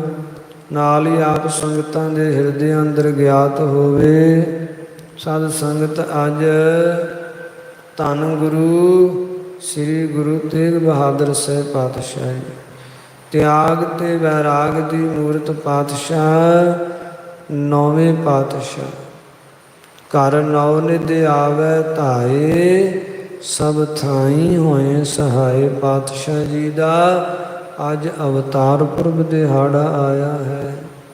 1678 ਬਿਕਰਮੀ ਤੇ ਵੈਸਾਖ ਵਦੀ ਪੰਚਮੀ ਵਾਲੇ ਦਿਨ ਮੀਰੀ ਪੀਰੀ ਦੇ ਮਾਲਕ ਗੁਰੂ ਹਰਗੋਬਿੰਦ ਸਾਹਿਬ ਜੀ ਦੇ ਗ੍ਰਹਿ ਵਿਖੇ ਮਾਤਾ ਨਾਨਕੀ ਜੀ ਦੀ ਕੁੱਖੋਂ ਗੁਰੂ ਕੇ ਮਹਿਲ ਸ੍ਰੀ ਅੰਮ੍ਰਿਤਸਰ ਸਾਹਿਬ ਨਗਰੀ ਸ੍ਰੀ ਗੁਰੂ ਤੇਗ ਬਹਾਦਰ ਸਾਹਿਬ ਪਾਤਸ਼ਾਹ ਜੀ ਦਾ ਅੱਜ ਅਵਤਾਰ ਹੋਇਆ। ਜੋ ਸਤਿਗੁਰੂ ਜੀ ਤਿਆਗ ਅਤੇ ਵੈਰਾਗਿਆ ਦੀ ਮੂਰਤ ਤੇ ਪਰਉਪਕਾਰੀ ਹਨ। ਜਿਨ੍ਹਾਂ ਵਰਗਾ ਤਿਆਗ ਤੇ ਵੈਰਾਗ ਕਿਸੇ ਵਿੱਚ ਹੋ ਨਹੀਂ ਸਕਦਾ। ਫਿਰ ਜਿੱਥੇ ਤਿਆਗ ਵੈਰਾਗ ਦੀ ਮੂਰਤ, ਉੱਥੇ ਐਸੇ ਪਰਉਪਕਾਰੀ ਕਿ ਪਾਤਸ਼ਾਹ ਧਰਮ ਦੀ ਖਾਤਰ ਆਪਣਾ ਆਪ ਵੀ ਜਿਹੜਾ ਉਹ ਸਤਿਗੁਰੂ ਜੀ ਕੁਰਬਾਨ ਪਏ ਕਰਦੇ ਹਨ। ਸੋ ਐਸੇ ਗੁਰੂ ਤੇਗ ਬਹਾਦਰ ਸਾਹਿਬ ਜੀ, ਜੋ ਕਲਗੀਧਰ ਪਾਤਸ਼ਾਹ ਲਿਖਦੇ ਆ ਨਾ ਕਿ ਤੇਗ ਬਹਾਦਰ ਸਿਮਰਿਐ ਘਰ ਨੌ ਨਿਧ ਆਵੈ ਧਾਏ, ਸਭ ਥਾਈ ਹੋਏ ਸਹਾਏ।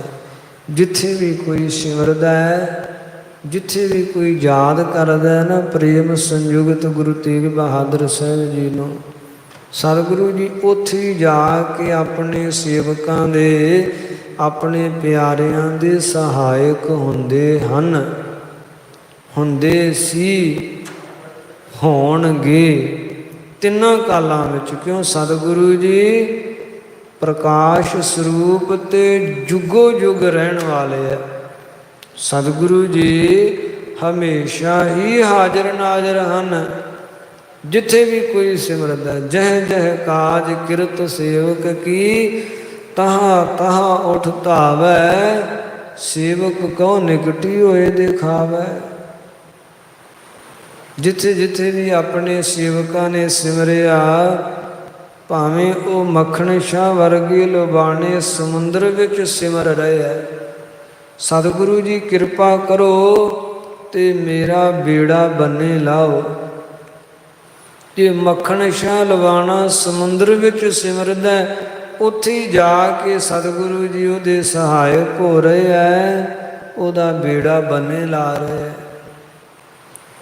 ਇਸੇ ਤਰ੍ਹਾਂ ਗੁਰੂ ਪਿਆਰੇ ਜਿੱਥੇ ਵੀ ਕੋਈ ਸਿਮਰਦਾ ਹੈ, ਸਤਿਗੁਰਾਂ ਨੂੰ ਸਿਮਰਦਾ ਹੈ, ਗੁਰੂ ਪਿਆਰਿਓ ਸੰਸਰਾਮ ਦਾ ਰਹਿਣ ਵਾਲਾ ਚਾਚਾ ਫੱਗੋ ਤੇ ਉਹਦੀ ਬਿਰਧਾ ਮਾਈ ਸਤਿਗੁਰਾਂ ਨੂੰ ਸਿਮਰਦੇ ਹੈ। ਬੜੇ ਸੁੰਦਰ ਸੋਹਣੇ ਮਕਾਨ ਬਣਾਏ ਹੈ ਚਾਚਾ ਫੱਗੋ ਨੇ। ਤੇ ਗੁਰੂ ਪਿਆਰਿਓ ਮਕਾਨਾਂ ਦਾ ਦਰਵਾਜ਼ਾ ਬਹੁਤ ਉੱਚਾ ਰੱਖਿਆ। ਸੰਗਤਾਂ ਨੇ ਪੁੱਛਿਆ ਕਿ ਹੇ ਭਾਈ ਫੱਗੋ, ਦਰਵਾਜ਼ਾ ਬੜਾ ਉੱਚਾ ਰੱਖਿਆ ਹੈ, ਇਸ ਦਾ ਕਾਰਨ ਕੀ ਹੈ? ਤੇ ਚਾਚਾ ਫੱਗੋ ਸਾਰੀ ਸੰਗਤ ਵਿੱਚ ਕਹਿੰਦੇ ਹੈ ਕਿ ਮੇਰੇ ਸਵਾਮੀ ਸਤਿਗੁਰੂ ਜੀ ਜਦ ਆਉਣਗੇ ਨਾ, ਤੇ ਮੇਰੀ ਇਹ ਮਨਸ਼ਾ ਹੈ ਕਿ ਸਤਿਗੁਰੂ ਜੀ ਘੋੜੇ ਤੇ ਸਵਾਰ ਹੀ ਘਰ ਵਿੱਚ ਪਹੁੰਚਣ, ਘੋੜੇ ਤੇ ਸਵਾਰ ਹੀ ਘਰੇ ਆਉਣ, ਉਹਨਾਂ ਨੂੰ ਬਾਹਰ ਉਤਰਨਾ ਨਾ ਪਵੇ, ਉਹ ਘਰੇ ਹੀ ਆਉਣ ਸਿੱਧਾ। ਇਸ ਮਨਸ਼ਾ ਨਾਲ ਇਹ ਦਰਵਾਜ਼ਾ ਰੱਖਿਆ। ਸੰਗਤਾਂ ਕਿਹਾ ਸਤਿਗੁਰੂ ਜੀ ਤੇ ਬਹੁਤ ਦੂਰ ਪੰਜਾਬ ਦੇਸ਼ ਵਿੱਚ ਰਹਿੰਦੇ ਹੈ। ਚਾਚਾ ਫੱਗੋ ਕਹਿਣ ਲੱਗੇ, ਨਹੀਂ ਸਤਿਗੁਰੂ ਜੀ ਜਿੱਥੇ ਵੀ ਕੋਈ ਸਿਮਰਦਾ ਉੱਥੇ ਆ ਕੇ ਦਰਸ਼ਨ ਦਿੰਦੇ ਤੇ ਜ਼ਰੂਰ ਆਉਣਗੇ। ਇਸ ਚਾਚਾ ਫੱਗੋ ਦੀ ਬਿਰਧਾ ਮਾਈ ਵੀ ਯਾਦ ਕਰਦੀ ਹੈ, ਹੱਥੀਂ ਸੋਹਣੇ ਬੁਣ ਕੇ ਤਿਆਰ ਕੀਤੇ ਹੋਏ ਹਨ। ਇੱਧਰ ਗੁਰੂ ਪਿਆਰਿਓ ਧੰਨ ਗੁਰੂ ਤੇਗ ਬਹਾਦਰ ਸਾਹਿਬ ਪਾਤਸ਼ਾਹ ਜੀ ਜਦੋਂ ਸਤਿਗੁਰੂ ਜੀ ਪੂਰਬ ਦੇ ਇਲਾਕੇ ਨੂੰ ਚੱਲੇ ਹੈ ਨਾ, ਸ੍ਰੀ ਅਨੰਦਪੁਰ ਸਾਹਿਬ ਨਗਰੀ ਤੋਂ ਸਤਿਗੁਰਾਂ ਚਾਲੇ ਪਾਏ ਹੈ, ਤੇ ਕਰਮਦਰ ਚੱਲਦਿਆਂ ਹੋਇਆਂ ਜਮਨਾ ਗੰਗਾ ਆਦਿ ਲੰਘ ਕੇ ਕੰਛੀ ਆਦਿ ਤੋਂ ਅਗਾਂਹ ਚੱਲਦਿਆਂ ਹੋਇਆਂ ਕਰਮਦਰ ਮੰਜ਼ਲਾਂ ਮਾਰਦੇ ਪਾਤਸ਼ਾਹ ਅਨੇਕ ਸਿੱਖ ਸੰਗਤਾਂ ਨੂੰ ਦਰਸ਼ਨ ਦਿੰਦੇ, ਕਲਿਆਣ ਕਰਦੇ, ਉਧਾਰ ਕਰਦੇ ਹੋਏ ਪਾਤਸ਼ਾਹ ਸੰਸਰਾਮ ਪਹੁੰਚੇ ਹੈ। ਸਤਿਗੁਰਾਂ ਦੇ ਸੰਗੀ ਸਿੱਖ ਜਿਹੜੇ ਆ ਉਹ ਹਾਲੇ ਨਾਲ ਹੈ, ਤੇ ਸਤਿਗੁਰੂ ਜੀ ਉਹਨਾਂ ਨੂੰ ਕਹਿਣ ਲੱਗੇ ਤੁਸੀਂ ਭਾਈ ਹੌਲੀ ਹੌਲੀ ਚਲੇ ਆਓ, ਅਸੀਂ ਅੱਗੇ ਚੱਲਦੇ ਹਾਂ। ਤੇ ਸਤਿਗੁਰੂ ਜੀ ਘੋੜਾ ਨਠਾ ਕੇ ਤੇ ਇਕੱਲੇ ਹੀ ਚਾਚਾ ਫੱਗੋ ਦੇ ਘਰੇ ਚਲੇ ਗਏ। ਘੋੜੇ ਤੇ ਸਵਾਰ ਹੀ ਸਤਿਗੁਰੂ ਜੀ ਘਰੇ ਪਹੁੰਚ ਗਏ। ਤੇ ਸਾਧ ਸੰਗਤ ਜਦੋਂ ਸਤਿਗੁਰੂ ਜੀ ਪਹੁੰਚੇ ਹੈ, ਤੇ ਜਿਹੜਾ ਫੱਗੋ ਹੈ ਉਹ ਵੀ ਬਾਹਰ ਨਿਕਲਿਆ ਵੇਂਦਾ, ਬੜਾ ਤੇਜ ਪ੍ਰਕਾਸ਼ ਹੈ, ਬੜਾ ਜੋ ਜਲਾਲ ਹੈ, ਸੋਹਣੇ ਸ਼ਸਤਰਾਂ ਨਾਲ ਸਜੇ ਹਨ, ਸੀਸ ਤੇ ਕਲਗੀ ਸੁਭਾਏਮਾਨ ਹੈ। ਸਤਿਗੁਰਾਂ ਨੇ ਚਰਨੀ ਜੋੜਾ ਪਾਇਆ ਹੋਇਆ ਹੈ, ਘੋੜਾ ਵੀ ਬਹੁਤ ਸੁੰਦਰ ਹੈ।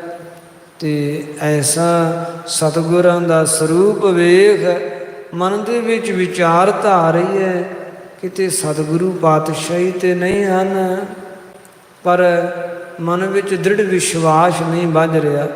ਅੰਤਰਜਾਮੀ ਧੰਨ ਗੁਰੂ ਤੇਗ ਬਹਾਦਰ ਸਾਹਿਬ ਪਾਤਸ਼ਾਹ ਜੀ ਕਹਿਣ ਲੱਗੇ ਨਾਮ ਲੈ ਕੇ, ਫੱਗੋ ਤੂੰ ਯਾਦ ਕਰਦਾ ਸੀ ਕਿ ਜਦ ਆਉਣ ਸਤਿਗੁਰੂ ਜੀ ਦੇ ਘੋੜ ਚੜੇ ਹੀ ਮੇਰੇ ਘਰੇ ਆਉਣ। ਇਹ ਫੱਗੋ ਇਹ ਵਿਚਾਰ ਨਹੀਂ ਕੀਤੀ, ਸੰਗਤ ਵਿੱਚ ਪ੍ਰਣ ਕਰ ਲਿਆ, ਵਿਚਾਰ ਨਹੀਂ ਕੀਤੀ ਕਿ ਸਤਿਗੁਰੂ ਜੀ ਇੰਨੀ ਦੂਰ ਹਨ, ਮਦਰ ਦੇਸ਼ ਰਹਿੰਦੇ, ਕਿਵੇਂ ਆਉਣਗੇ। ਸਤਿਗੁਰਾਂ ਦੇ ਬਚਨ ਸੁਣੇ, ਸਰਬ ਪ੍ਰਥਮ ਨੱਠ ਕੇ ਸਤਿਗੁਰਾਂ ਦੇ ਚਰਨਾਂ ਤੇ ਸੀਸ ਰੱਖਿਆ, ਰਕਾਬ ਸਮੇਤ ਸਤਿਗੁਰਾਂ ਦੇ ਚਰਨ ਜਿਹੜੇ ਹੈ ਉਹ ਪਕੜ ਲਏ, ਸੀਸ ਚਰਨਾਂ ਤੇ ਲਾਇਆ, ਹੱਥ ਬੰਦ ਬਿਨੈ ਕੀਤੀ ਪਾਤਸ਼ਾਹ ਆਪ ਜੀ ਤਾਂ ਸਰਬ ਵਿਆਪੀ ਹੋ, ਤੇ ਸਰਬ ਵਿਆਪੀ ਹੋਣੇ ਨਾਤੇ ਕਿਹੜਾ ਸਥਾਨ ਆਪ ਜੀ ਵਾਸਤੇ ਦੂਰ ਹੈ ਤੇ ਕਿਹੜਾ ਸਥਾਨ ਆਪ ਜੀ ਵਾਸਤੇ ਨੇੜੇ ਹੈ। ਆਪ ਜੀ ਤੇ ਸਦਾ ਹੀ ਆਪਣੇ ਪਿਆਰਿਆਂ ਨੂੰ ਦਰਸ਼ਨ ਦੇ ਕੇ ਕਰਤਾਰਥ ਕਰਦੇ ਹੋ ਨਾ। ਇਸ ਤਰ੍ਹਾਂ ਫਿਰ ਭਾਈ ਫੱਗੋ ਨੇ ਸਤਿਗੁਰਾਂ ਨੂੰ ਘੋੜੇ ਤੋਂ ਥੱਲੇ ਲਾਇਆ ਹੈ, ਤੇ ਸੋਹਣਾ ਆਸਣ ਸਜਾ ਕੇ ਬਿਰਧਾ ਮਾਈ ਨੇ ਰੱਖਿਆ ਸੀ। ਸਤਿਗੁਰਾਂ ਨੂੰ ਉਸ ਸੋਹਣੇ ਪ੍ਰਥਮ ਹੀ ਰੋਜ਼ ਸੋਹਣਾ ਪਲੰਘਾਂ ਅੰਦਰ ਸਜਾਇਆ ਹੋਇਆ ਸੀ ਨਵੇਂ ਘਰਾਂ ਵਿੱਚ, ਤੇ ਧੂਪ ਦੀਪ ਮਾਤਾ ਤਕਾਉਂਦੀ ਸੀ। ਇੱਥੇ ਸਤਿਗੁਰੂ ਜੀ ਹੀ ਆ ਕੇ ਸਜਣਗੇ। ਉੱਥੇ ਗੁਰੂ ਤੇਗ ਬਹਾਦਰ ਸਾਹਿਬ ਪਾਤਸ਼ਾਹ ਜੀ ਨੂੰ ਸਜਾਇਆ। ਸਤਿਗੁਰੂ ਜੀ ਸਜੇ, ਬੇਅੰਤ ਕਿਰਪਾ ਦ੍ਰਿਸ਼ਟੀ ਧਾਰਨ ਕਰਕੇ ਕਿਰਤਾਰਥ ਕੀਤਾ। ਜਿੱਥੇ ਚਾਚਾ ਫੱਗੋ ਦੀ ਮਾਤਾ ਨੂੰ ਨਿਹਾਲ ਕੀਤਾ, ਉੱਥੇ ਇਲਾਕੇ ਦੀਆਂ ਸੰਗਤਾਂ ਨੂੰ ਵੀ ਸਤਿਗੁਰਾਂ ਨੇ ਤਾਰਿਆ। ਤੇ ਗੁਰੂ ਪਿਆਰਿਓ, ਹੋਰ ਵੀ ਇੱਕ ਉੱਥੇ ਅਸਚਰਜਤਾ ਭਰਿਆ ਕੌਤਕ ਹੋਇਆ। ਕਲਗੀਧਰ ਧੰਨ ਗੁਰੂ ਤੇਗ ਬਹਾਦਰ ਸਾਹਿਬ ਪਾਤਸ਼ਾਹ ਜੀ ਫਿਰ ਭਾਈ ਫੱਗੋ ਨੂੰ ਕਹਿਣ ਲੱਗੇ, ਫੱਗੋ, ਜਿਹੜੀ ਸੰਗਤ ਦੇ ਕੋਲੋਂ ਗੁਰਾਂ ਦੀ ਕਾਰ ਭੇਟਾ ਇਕੱਤਰਿਤ ਕੀਤੀ, ਉਹ ਭਾਈ ਸਾਰੀ ਲਿਆਓ। ਹੱਥ ਬੰਦ ਭਾਈ ਫੱਗੋ ਕਹਿਣ ਲੱਗੇ, ਜੀ ਜਿੰਨੀ ਕਾਰ ਭੇਟਾ ਇਕੱਤਰਿਤ ਹੁੰਦੀ ਹੈ ਉਹ ਆਪ ਜੀ ਦੇ ਕੋਲ ਮਦਰ ਦੇਸ਼ ਵਿੱਚ ਮੈਂ ਹਮੇਸ਼ਾ ਪਹੁੰਚਾਉਂਦਾ ਰਿਹਾ।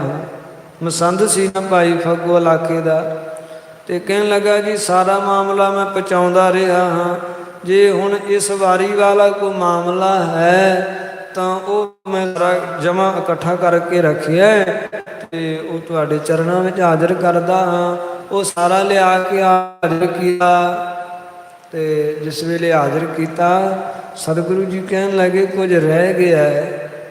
ਨਹੀਂ ਪਾਤਸ਼ਾਹ, ਸਾਰਾ ਹੀ ਆ ਗਿਆ।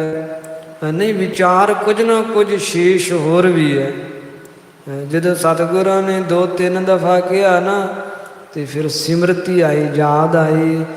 ਹਾਂ ਸਤਿਗੁਰੂ ਜੀ, ਆਪ ਜੀ ਦੀ ਜਿਹੜੀ ਦਸਵੰਧ ਦੀ ਕਾਰ ਭੇਟਾ ਮੈਂ ਇਲਾਕੇ ਵਿੱਚ ਵਿਚਰ ਕੇ ਇਕੱਤਰਿਤ ਕਰ ਰਿਹਾ ਸੀ, ਤੇ ਇੱਕ ਗਰੀਬ ਗੁਰਸਿੱਖ ਦੇ ਘਰੇ ਮੈਂ ਗਿਆ। ਆਦਮੀ ਤੇ ਘਰੇ ਨਹੀਂ ਸੀ, ਗੁਰਸਿੱਖ ਤੇ ਉਹਦੀ ਸਪਤਨੀ ਘਰੇ ਸੀ। ਤੇ ਮੈਂ ਜਾ ਕੇ ਕਿਹਾ, ਗੁਹਾਰ ਦਿੱਤੀ, ਭਾਈ ਗੁਰੂ ਦਾ ਦਸਵੰਧ, ਗੁਰੂ ਦਾ ਮਾਲ ਭਾਈ ਹਾਜ਼ਰ ਕਰੋ।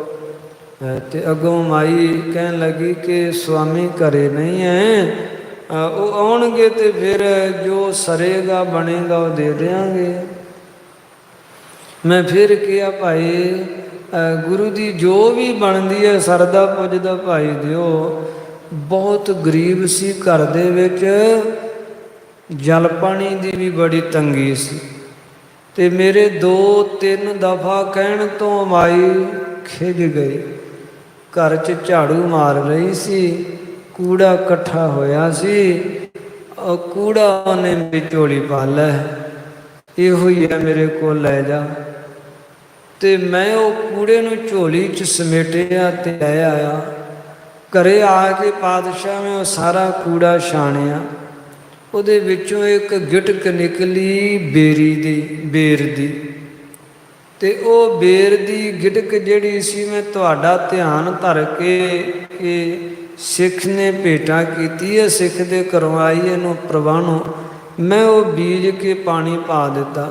ਤੇ ਵੇਖੋ ਆ ਬਾਹਰ ਵਿਹੜੇ ਵਿੱਚ ਸੋਹਣੀ ਸੁੰਦਰ ਜਿਹੜੀ ਆ ਬੇਰੀ ਹੈ, ਇਹ ਉੱਗੀ ਹੋਈ ਹੈ। ਤੇ ਸਤਿਗੁਰੂ ਸਾਹਿਬ ਜੀ ਤਦੋਂ ਬਹੁਤ ਪ੍ਰਸੰਨ ਹੋਏ। ਨਾਲੇ ਤਾਂ ਸਤਿਗੁਰਾਂ ਨੇ ਭਾਈ ਫੱਗੋ ਨੂੰ ਸਲਾਹਿਆ ਕਿ ਇਹੋ ਜਿਹੇ ਗੁਰਸਿੱਖ ਹੋਣੇ ਚਾਹੀਦੇ ਆ, ਜਿਹੜੇ ਕਿ ਗਰੀਬ ਗੁਰਸਿੱਖਾਂ ਦੇ ਘਰ ਦੇ ਵਿੱਚੋਂ ਲਿਆਂਦੀ ਕਾਰ ਭੇਟਾ ਨੂੰ ਗੁਰੂ ਦਰ 'ਤੇ ਕਿਸ ਤਰ੍ਹਾਂ ਲਿਆ ਕੇ ਹਾਜ਼ਰ ਕਰਦੇ ਆ।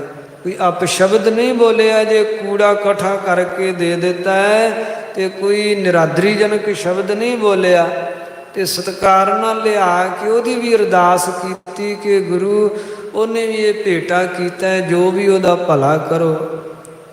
ਇਸ ਤਰ੍ਹਾਂ ਭਾਈ ਫੱਗੋ ਨੂੰ ਵੀ ਵਡਿਆਇਆ, ਤੇ ਉਹ ਬਿਰਧਾ ਮਾਈ ਨੂੰ ਵੀ ਸਤਿਗੁਰਾਂ ਨੇ ਫਿਰ ਸੱਦਿਆ ਤੇ ਸੱਦ ਕੇ ਕਿਰਤਾਰਥ ਕੀਤਾ, ਨਿਹਾਲ ਕੀਤਾ ਕਿ ਆ ਬਿਰਧਾ ਮਾਈ, ਤੇਰਾ ਇਹ ਲੋਕ ਵੀ ਸਵਰ ਗਿਆ, ਪਰਲੋਕ ਵੀ ਸੁਹੇਲਾ। ਘਰ ਵਿੱਚ 9 ਨਿਧੀਆਂ ਆ ਜਾਣਗੀਆਂ। ਜਿਵੇਂ ਇਹ ਬੇਰੀ ਫਲੀ ਭੂਤ ਹੋਈ ਹੈ ਨਾ, ਇਸੇ ਤਰ੍ਹਾਂ ਘਰ ਦੇ ਵਿੱਚ ਬੇਅੰਤ ਪਦਾਰਥ ਆ ਜਾਣਗੇ, ਕੋਈ ਤਰੁਟੀ ਨਹੀਂ ਰਹੇਗੀ। ਇਹ ਗੁਰੂ ਪਿਆਰਿਓ, ਸਤਿਗੁਰਾਂ ਦੇ ਬਚਨ ਉਸੇ ਤਰ੍ਹਾਂ ਸੱਤਿਆ ਹੋਏ ਬੇਅੰਤ ਬਖਸ਼ਿਸ਼ਾਂ ਹੋਈਆਂ। ਸੋ ਐਸੇ ਹਨ ਧੰਨ ਗੁਰੂ ਤੇਗ ਬਹਾਦਰ ਸਾਹਿਬ ਪਾਤਸ਼ਾਹ ਜੀ ਪਰਉਪਕਾਰੀ। ਧੰਨ ਗੁਰੂ ਤੇਗ ਬਹਾਦਰ ਸਾਹਿਬ ਪਾਤਸ਼ਾਹ ਜੀ ਜੋ ਜਿੱਥੇ ਵੀ ਕੋਈ ਸਿਮਰਦਾ ਹੈ, ਘਰ ਨੌ ਨਿਧ ਆਵੈ ਧਾਏ, ਸਭ ਥਾਈ ਹੋਏ ਸਹਾਏ। ਜਿੱਥੇ ਸਿਮਰਦਾ ਕੋਈ ਭਾਈ ਪ੍ਰੇਮ ਨਾਲ, ਉੱਥੇ ਸਹਾਇਕ ਹੁੰਦੇ ਰਹੇ ਹੈ, ਹੁਣ ਵੀ ਹੁੰਦੇ ਆ। ਜਿੱਥੇ ਕੋਈ ਸਿਮਰਦਾ ਯਾਦ ਕਰਦਾ ਹੈ ਤੇ ਭਵਿੱਖ ਵਿੱਚ ਵੀ ਜਿੱਥੇ ਵੀ ਕੋਈ ਸਿਮਰੇਗਾ ਧੰਨ ਗੁਰੂ ਤੇਗ ਬਹਾਦਰ ਸਾਹਿਬ ਜੀ ਨੂੰ, ਸਤਿਗੁਰੂ ਜੀ ਉੱਥੇ ਹੀ ਸਹਾਇਕ ਹੋਣਗੇ। ਐਸੇ ਆਗ ਵੈਰਾਗ ਦੀ ਮੂਰਤ ਗੁਰੂ ਤੇਗ ਬਹਾਦਰ ਸਾਹਿਬ ਜੀ ਦੇ ਅੱਜ ਅਵਤਾਰ ਪੁਰਬ ਦਿਹਾੜੇ ਤੇ ਹਾਜ਼ਰੀਆਂ ਲਵਾ ਰਹੇ ਹੋ। ਗੁਰੂ ਕਿਰਪਾ ਕਰਨ ਸਾਰੀ ਸੰਗਤ ਦੀ ਹਾਜ਼ਰੀ ਆਪਣੇ ਦਰ ਪ੍ਰਵਾਨ ਕਰਦਿਆਂ ਸਭ ਨੂੰ ਹੀ ਸਤਿਗੁਰੂ ਜੀ ਬੇਅੰਤ ਬਖਸ਼ਿਸ਼ਾਂ ਦੇ ਨਾਲ ਨਿਵਾਜਣ। ਸੋ ਗੁਰਾਂ ਦੇ ਅਵਤਾਰ ਪੁਰਬ ਦਿਹਾੜੇ ਦੀਆਂ ਸਾਰੀ ਸੰਗਤ ਨੂੰ ਲੱਖ ਲੱਖ ਵਧਾਈਆਂ ਹੋਣ। ਸਤਿਗੁਰੂ ਜੀ ਕਿਰਪਾ ਕਰਨ। ਸੋ ਇਤਨੀਆਂ ਬੇਨਤੀਆਂ ਪ੍ਰਵਾਨ ਕਰਨੀਆਂ। ਤੁਛ ਬੁੱਧੀ ਹੈ ਦਾਸਾਂ ਦੀ, ਸੁਭਾਵਕ ਅਨੇਕ ਪ੍ਰਕਾਰ ਦੀਆਂ ਗਲਤੀਆਂ ਹੋ ਗਈਆਂ। ਸੰਗਤ ਬਖਸ਼ਣ ਯੋਗ ਹੈ, ਕਿਰਪਾ ਕਰਕੇ ਬਖਸ਼ ਲੈਣਾ। ਧੰਨ ਗੁਰੂ ਤੇਗ ਬਹਾਦਰ ਸਾਹਿਬ ਜੀ ਸ੍ਰੇਸ਼ਟ ਮੱਤ ਦੇਣ ਵਾਲੇ ਹਨ। ਅੱਗੇ ਵਾਸਤੇ ਸੁਧ ਕਥਾ ਵਿਚਾਰ ਕਰਨ ਦੀ ਬੁੱਧੀ ਬਖਸ਼ਣ। ਸਭ ਹੀ ਸੰਗਤਾਂ ਦੇ ਲੋਕ ਸੁਖੀਏ ਪਰਲੋਕ ਸੁਹੇਲੇ ਕਰਨ। ਇਸ ਮੈਂ ਅਨੰਕ ਉਪਾਦ ਉਠੈ ਹੈ, ਬਾਸ ਕਰਨ ਭੀ ਸੰਸੈ ਪੈ ਹੈ। ਵਾਹਿਗੁਰੂ ਜੀ ਕਾ ਖਾਲਸਾ